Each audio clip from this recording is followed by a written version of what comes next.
¿Ya regresaron todos ya? Perfecto.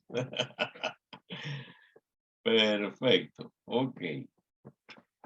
Vamos a continuar entonces. Es importante esta parte ahora, este ejercicio que vamos a hacer es importante para que ustedes se den cuenta de cómo funciona esto, ¿no? Que ocurre constantemente y no lo sabemos, pero ocurre. Bien, esta actividad es crear, o sea, ahora lo que vamos a hacer es crear un circuito nuevo en el cerebro de cada uno de ustedes. Bueno, ya yo lo tengo creado, pero se me ha olvidado un poco y es súper bueno. Yo lo voy a hacer también junto con ustedes. ¿Cómo se crea un circuito o cómo se crean los circuitos neuronales en nuestro cerebro? El ejercicio tiene ese objetivo. Bien, lo que vamos a hacer es lo siguiente. Ustedes van a poner frente a ustedes, con la palma hacia ustedes, la mano izquierda. Bien, todo el mundo con su mano izquierda frente a ustedes. Entonces, ¿qué vamos a hacer? Vamos a mentalmente, vamos a enumerar los dedos de la siguiente manera. El índice, el 1. El medio es el 2. El anular, el 3. Y el meñique es el 4. No vamos a darle el número al pulgar, porque el pulgar es el que vamos a utilizar para tocar cada uno de esos dedos. ¿Sí? Recuerden, 1, 2, 3 y 4. Esa es la numeración. ¿Y qué vamos a hacer? Entonces, vamos a tocar estos 4 dedos con el pulgar usando el siguiente patrón. O sea, el patrón es, déjeme, porque me bloqueé aquí, correcto. 4, 1, 3 y 2. ¿Bien? No hay confusión. 4, 1, 3 y 2. Y ahora yo quiero que ustedes repitan 20 veces ese sencillo ejercicio. 4, 1, 3, 2. 4, 1, 3, 2. Arriba.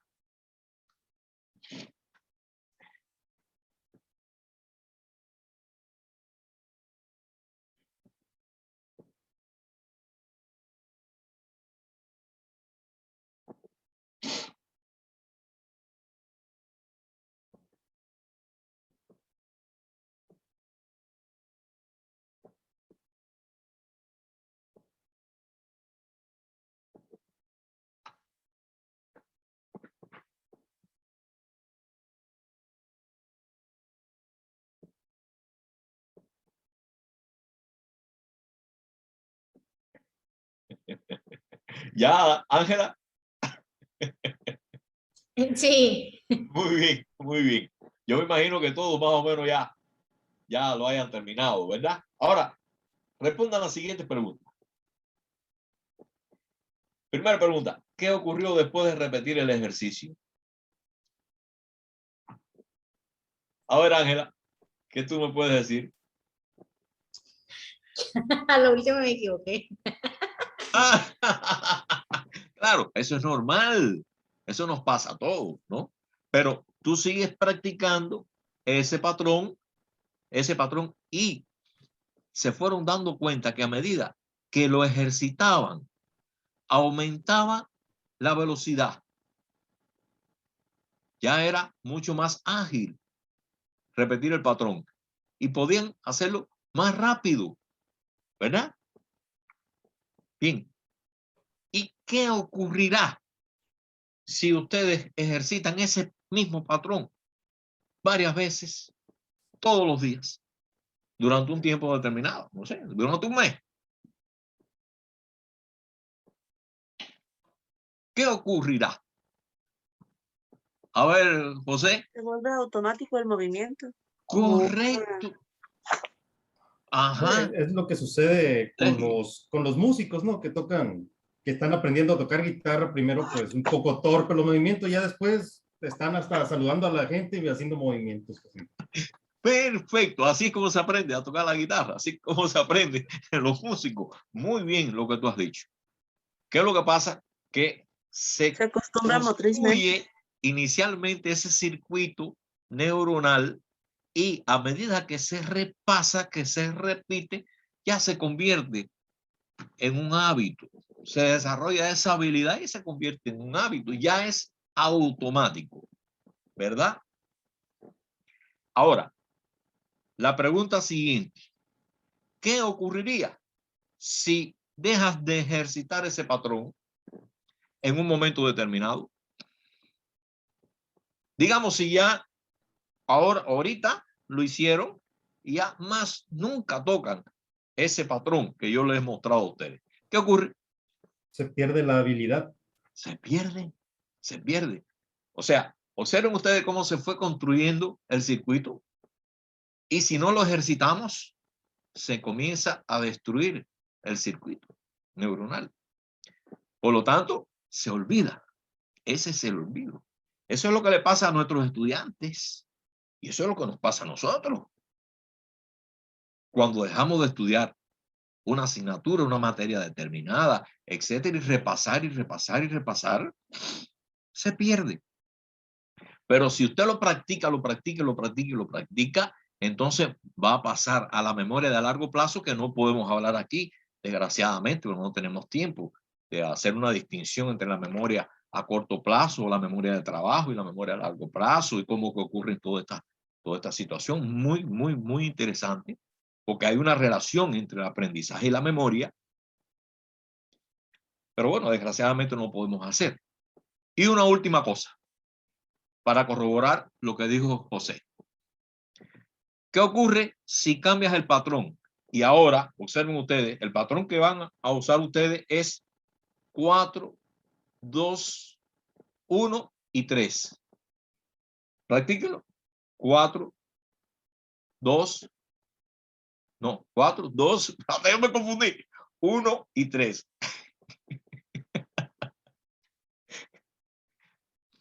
La pregunta es, ¿le sirvió el patrón anterior para este nuevo patrón?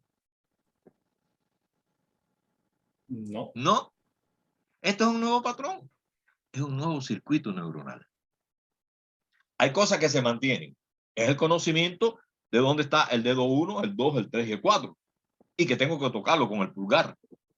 Pero el patrón cambió. Por lo tanto, cambió, se forma. Es necesario formar un nuevo circuito neuronal. Es lo que decía José. Cuando está aprendiendo, no es lo mismo el sol, la guitarra, que re mayor, que re menor. Claro, esto es mucho más complejo y mucho más interesante, mucho más bonito. ¿Por qué? Porque no solamente es la posición de los dedos, sino también el sonido. O sea, ahí entra la información al cerebro por varias vías. Se ponen varios sentidos en función del aprendizaje.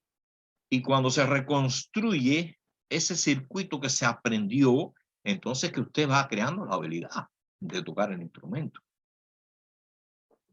Cuando escucha una nota, ya usted sabe ya cuál es la posición que tiene que poner. O sea, todavía es mucho más complejo. Eso fue lo que descubrió y teorizó Hebb en 1949, que después, varios años atrás, en el 61, fue que se pudo constatar que realmente tenía razón.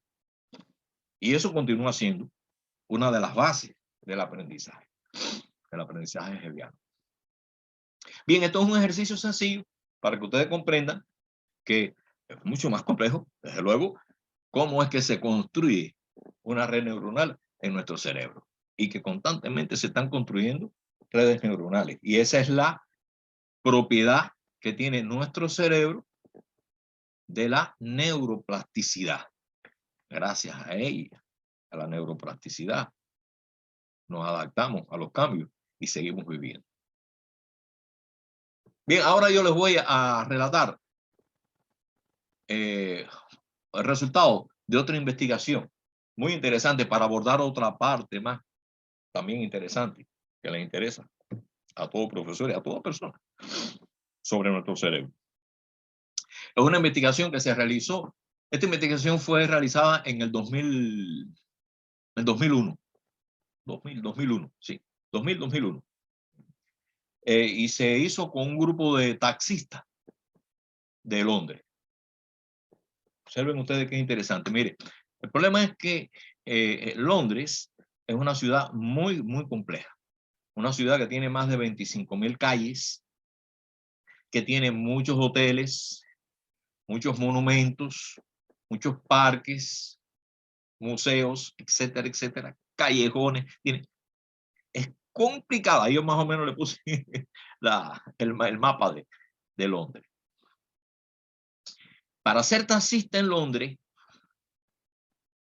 un taxista en Londres gana buen dinero. Y es un oficio que muchas personas quieren. Pero para ser taxista, ganarse el título de la licencia de taxista en Londres, tiene que pasar por una prueba de conocimiento sobre la ciudad completa. Tiene que saberse de memoria cada rincón de la ciudad. Se calcula que este proceso de aprendizaje demora entre 3 y 4 años. Casi es una carrera universitaria. Pero que al cabo de 3 o 4 años, ¿no? Personas más habilidosas, mejor memoria, etcétera, etcétera, en 3 años pueden hacer la prueba y ya tienen la licencia de conducir el taxi. Bueno, pues sí, la prueba, entonces ya comienza a trabajar como taxista en Londres. Bien, el experimento consistió en lo siguiente. Se escaneó el cerebro de varios taxistas. Un grupo de personas que ya llevaban algunos años como taxistas y otro grupo de personas que estaban aprendiendo a conocer las calles, etcétera, que tenían el futuro en 2 o 3 años de ser taxista. ¿Y qué se descubrió? Algo muy interesante. Como yo les decía, hay una zona en el cerebro que es el hipocampo, que es muy, muy interesante, muy importante para los maestros que conozcan del hipocampo por el funcionamiento que tiene en el aprendizaje y en la memoria. No podemos hablar ahora de aquí de eso. Pero se observó lo siguiente, que en los taxistas que llevaban ya algunos años o cierta experiencia, el hipocampo era más grande que en los que todavía no tenían desarrollado, o sea, todavía no habían aprobado el examen de conducir, de ser taxista. Se llegó a la conclusión, entonces, que nuestro cerebro se modifica con el aprendizaje. El problema es que una parte del hipocampo, esa que yo les señalé ahora a ustedes, que ustedes vieron cómo creció, es, digamos, el GPS nuestro. Ese es el que nos da la posibilidad de ubicarnos en el espacio. Y entre otras cosas, el hipocampo tiene varias funciones, ¿no?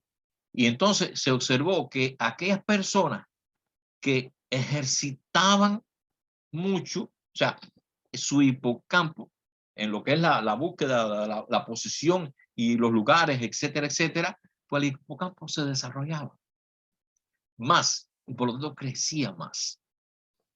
Y la conclusión que se llega en esta investigación es que el cerebro se modifica constantemente a través del aprendizaje.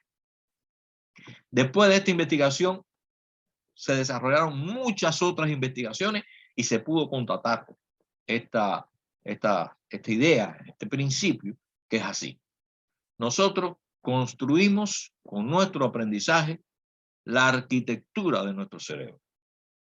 Nuestro cerebro se modifica desde que nacemos y se continúa modificando durante toda la vida.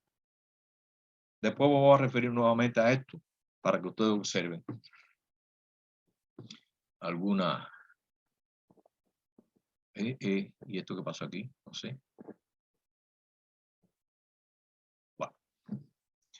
Bien, seguimos entonces con el tema este de la neuroplasticidad y el aprendizaje. Miren, durante mucho tiempo existió una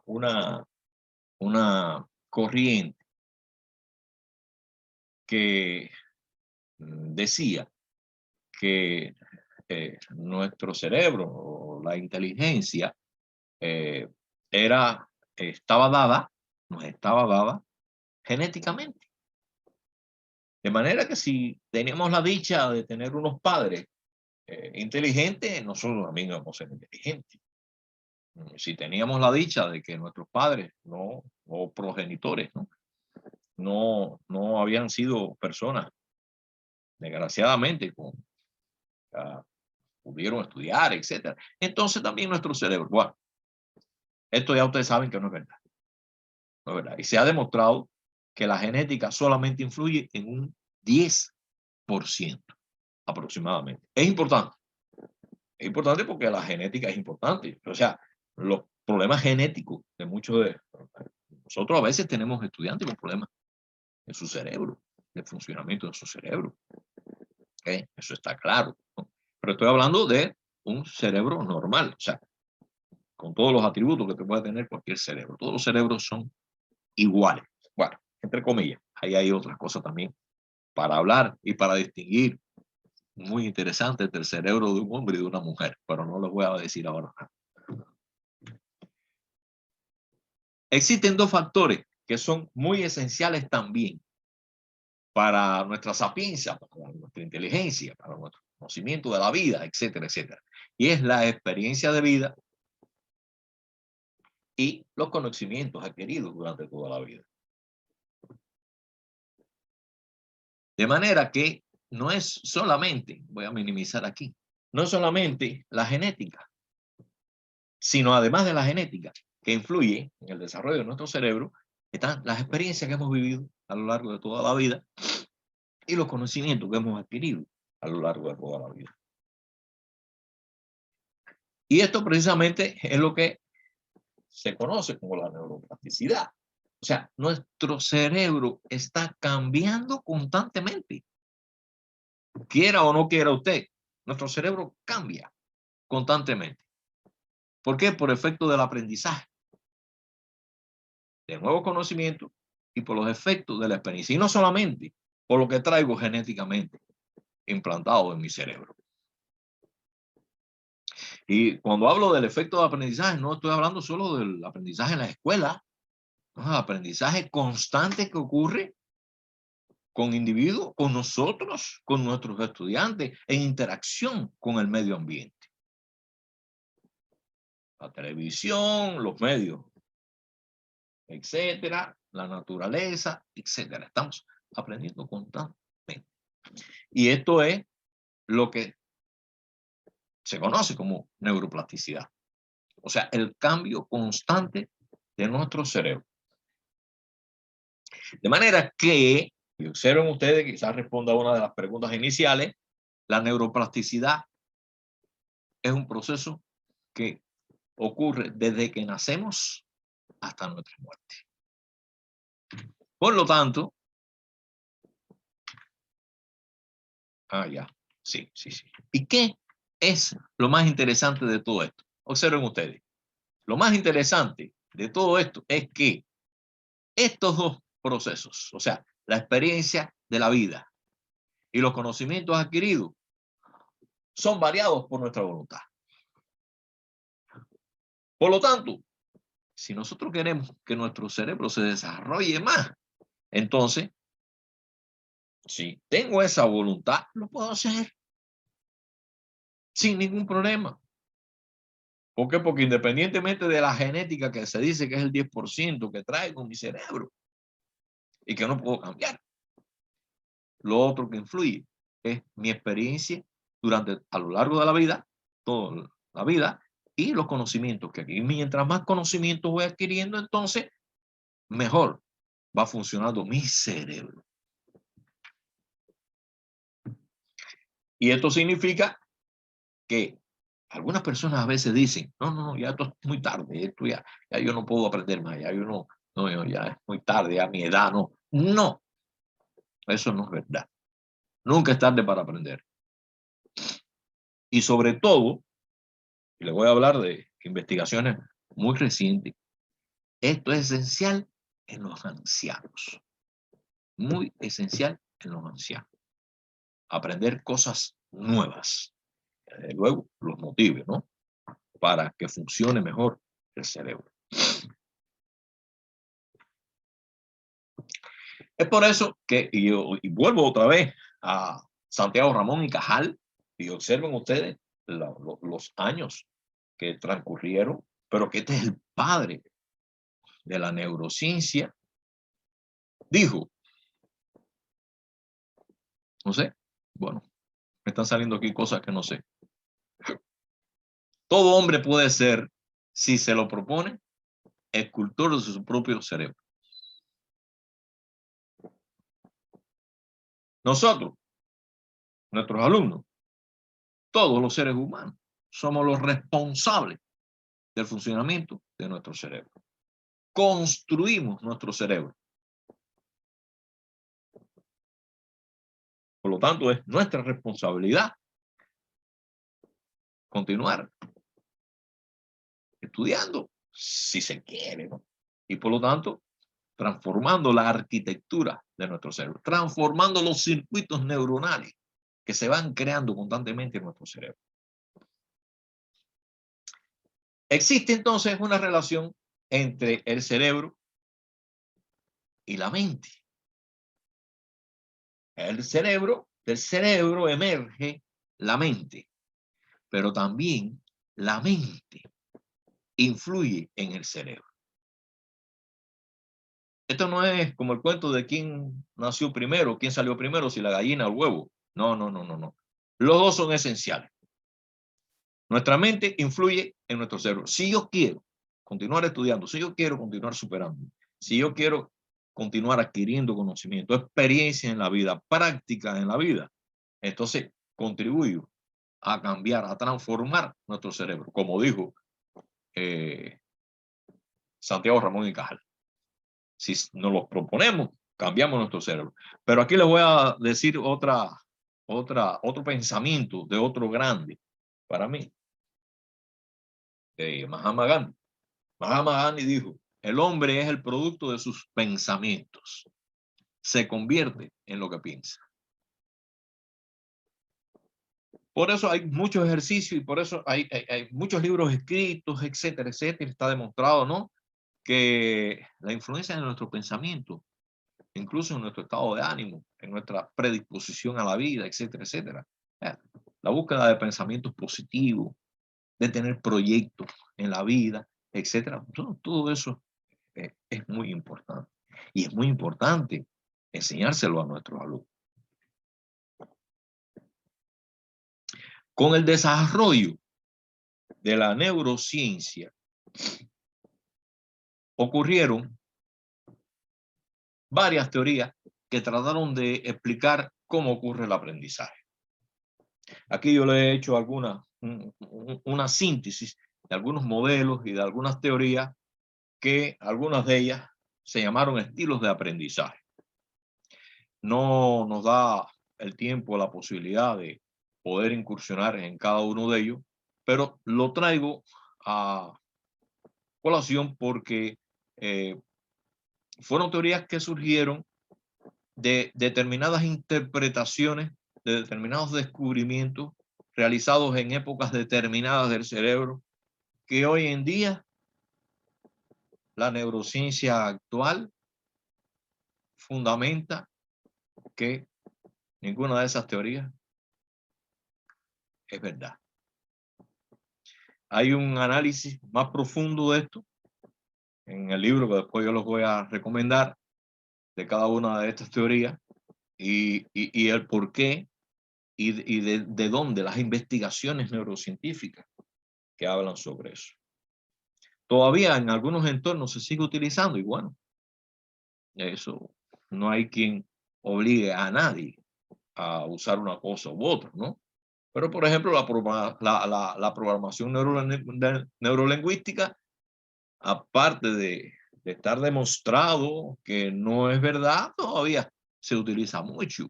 Y hay mucha gente que incluso ganan dinero a través de eso.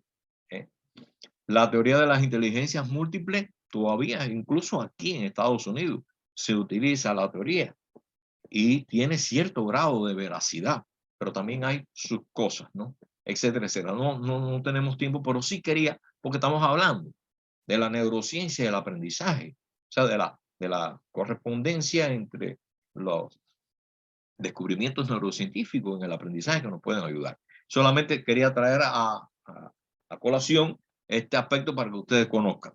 El que quiera después seguir construyendo su cerebro y seguir estudiando y profundizando, bueno, lo puede hacer, pero es solamente para que ustedes sepan una novedad.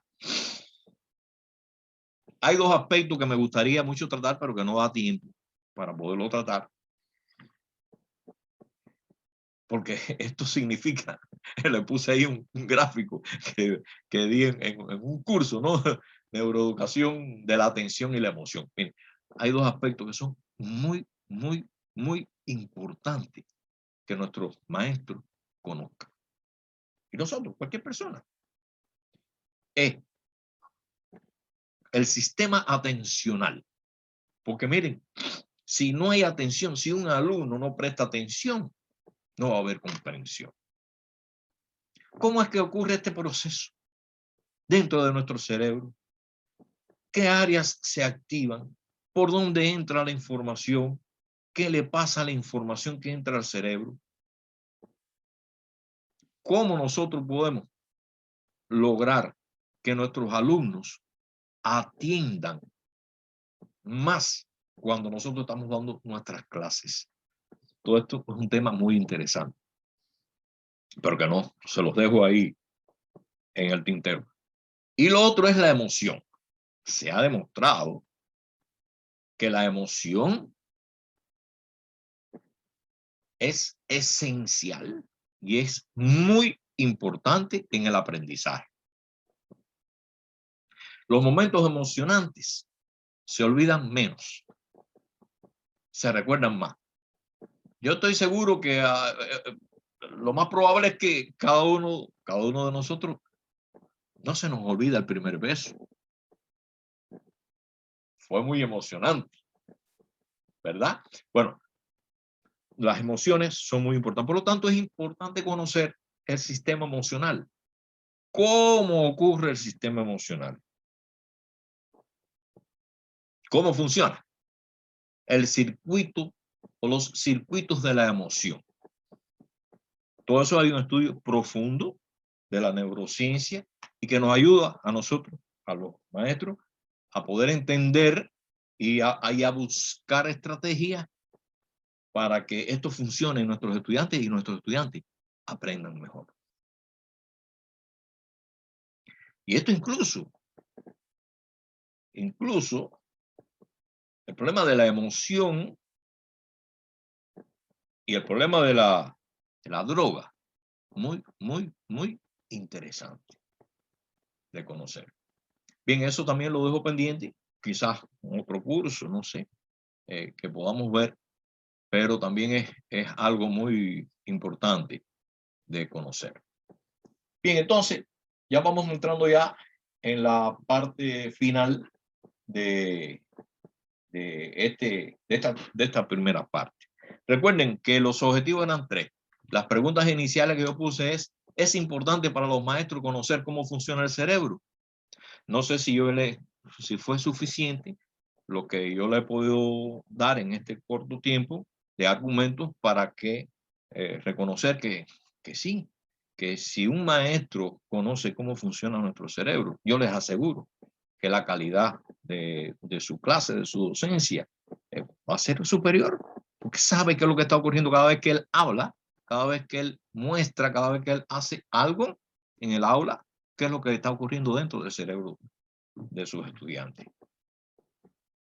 ¿Qué ocurre en el cerebro de los estudiantes mientras aprenden? Bueno, fue un modelo muy sencillo, pero que creo que pude contactar a ustedes, o sea, pudieron ustedes observar cómo se va construyendo, constructivismo, cómo se va construyendo los circuitos neuronales que van a formar parte de los conocimientos de nuestros estudiantes. Ah, y había uno tercero que dice, el cerebro es un sistema muy complejo. Bueno, ¿por qué yo puse esta pregunta? Porque yo quiero mostrarles a ustedes algo y que se relaciona con la segunda parte del taller. Vamos entonces a responder si el cerebro es un sistema muy complejo o no. Bien, existe una teoría, un paradigma, una epistemología de la complejidad. Bueno, no voy a hacer historia. Después ustedes van a poder ver algunas cosas de la epistemología en el video que van a ver, que es una entrevista. Pero lo que define si un sistema es complejo o no está dado por la cantidad de componentes que tiene ese sistema y fundamentalmente por la cantidad de relaciones que existen entre esos componentes. Mientras más componentes tiene un sistema, más complejo es. Y por lo tanto, mientras más relaciones entre esos componentes tiene un sistema, el sistema se complejiza aún más. Veamos qué es lo que ocurre en nuestro cerebro.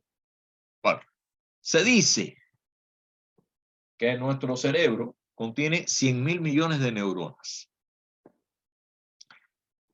Les voy a decir algo. Ya se ha podido demostrar que es un poquito menos. No llega a 100.000 millones. Pero eso lo dejo ahí. 86.000 millones. No son 100.000. Pero es un número grande. 86.000 millones de neuronas. Mire, decir este número es muy fácil.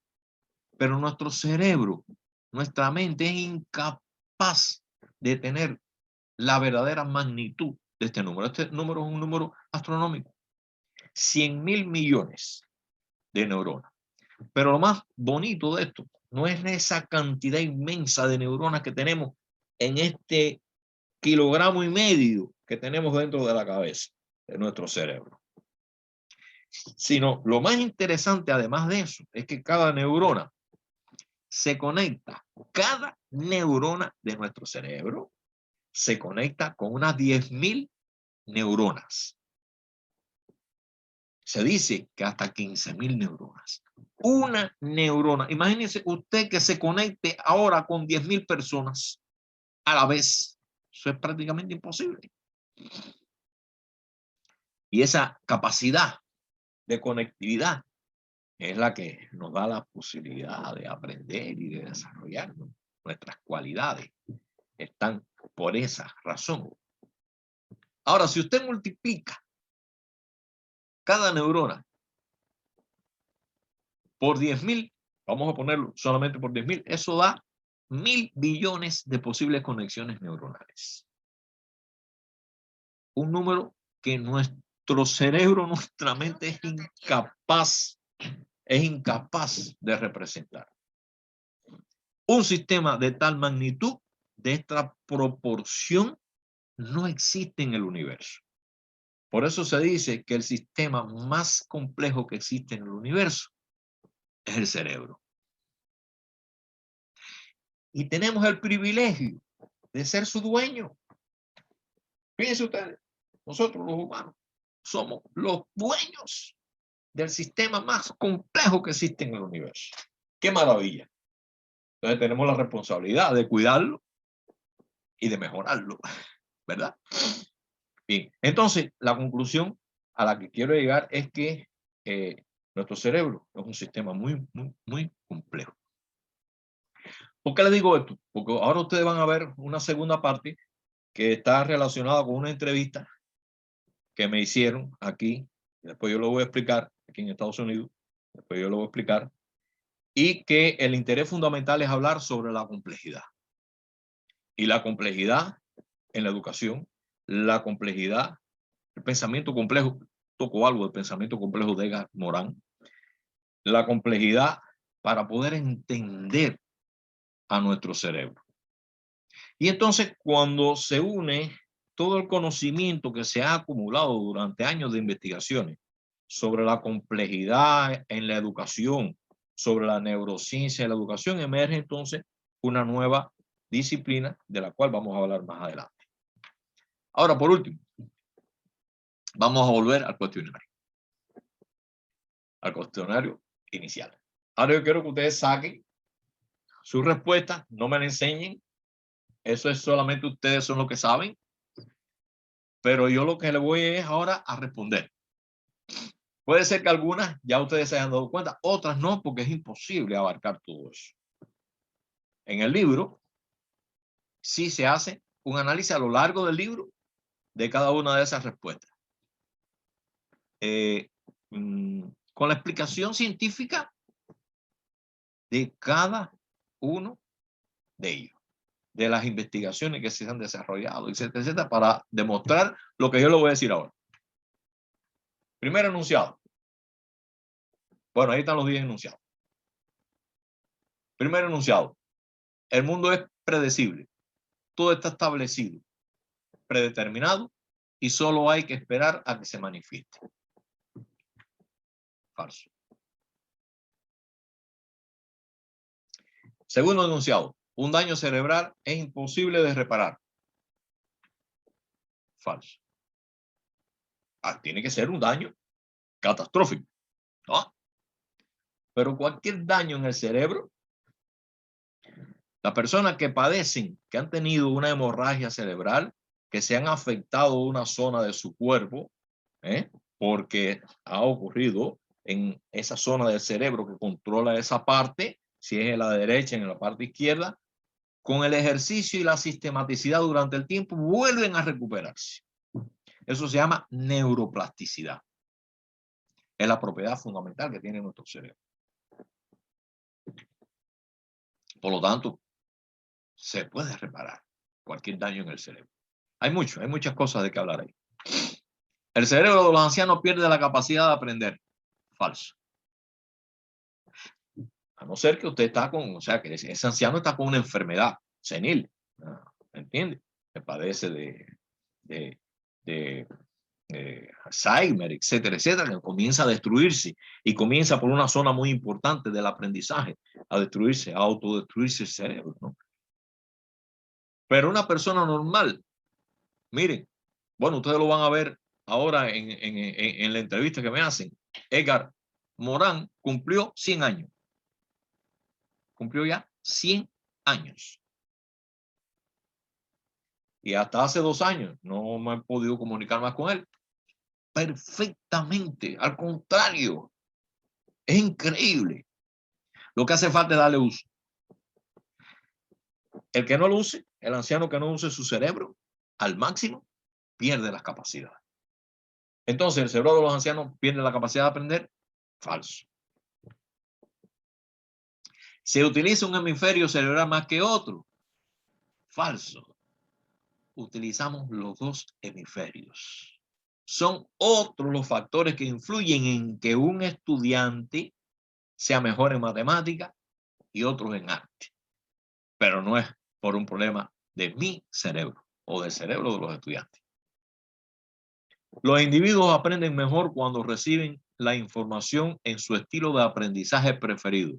Bueno, esto es la teoría que ya estábamos hablando anteriormente, ya, ¿no? O sea, si es visual, si es auditivo, si es kinestésico, y esto, estas ideas, estos enunciados, obedecieron a momentos determinados históricos del desarrollo de la neurociencia o de la aplicación de investigaciones neurocientíficas en el aprendizaje, y fueron cambiando incluso hasta los currículos de las escuelas. Bien, esto es falso. Se ha demostrado que si en un aprendizaje se utilizan los 5 sentidos, es mejor el aprendizaje. Nuestra información al cerebro entra por todos los sentidos. ¿Qué hace más visual o más auditivo? Otros factores que influyen en el desarrollo del individuo. Pero no es su cerebro. Al cerebro entra la información por todos lugares. Por eso es importante lo visual, lo auditivo. que en este caso es el recurso que podemos utilizar, no podemos utilizar más ninguno. Pero en las ciencias experimentales, en la química, yo soy químico, es esencial el laboratorio, el contacto. El alumno huela, toque, sienta. Bien. Bueno, ya lo puse ya. Existe un periodo crítico para el aprendizaje fuera del cual el cerebro no se desarrolla. Falso. Esto, bueno, fue una investigación que se hizo mal y que cogió un auge extraordinario y con un animal, con un gato, y cogió un extraordinario y se pensó que era así. No. Existen periodos sensibles, es otra cosa, pero no periodos críticos. Bien, lo dejo ahí. Niños pequeños que escuchan música clásica se vuelven más inteligentes. Esto fue conocido o es conocido como el efecto Mozart. Aquí en Estados Unidos hubo un estado, no recuerdo ahora cuál, que cuando se dio a conocer esta investigación mal investigada, el gobernador de ese estado mandó a reproducir casetes con música de Mozart para dárselo y se lo repartió a todos los niños. Él quería que su estado fuera el más inteligente de Estados Unidos. Eso fue un fracaso, ¿no? Esto es totalmente falso. Se nace con todas las neuronas que tendremos durante la vida. ¿Qué ustedes creen? ¿Sí? No, falso.